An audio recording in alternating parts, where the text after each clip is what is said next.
Renata su Vadimu pagaliau įminė mįslę, kodėl komisija juos nuolat vertina mažais balais. Todėl, kad mes esame mažiukai.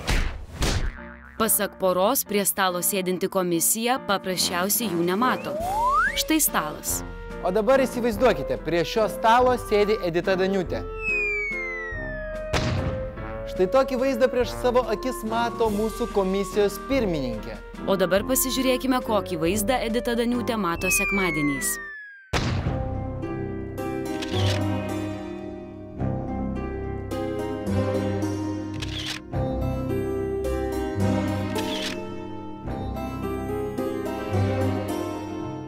Taigi, dabar pabandykite įsivaizduoti. Mūsų pora ir kuri nors kita pora. Na, pavyzdžiui, Katažina su Dainiumi. Ar čia gali būti kokia teisybė? Juos Daniutė mato šitaip.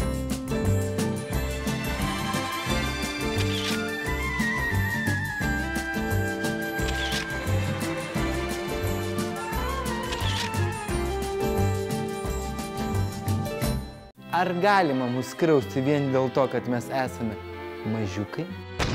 Tai kur ta teisybė? Taip, kur teisybė?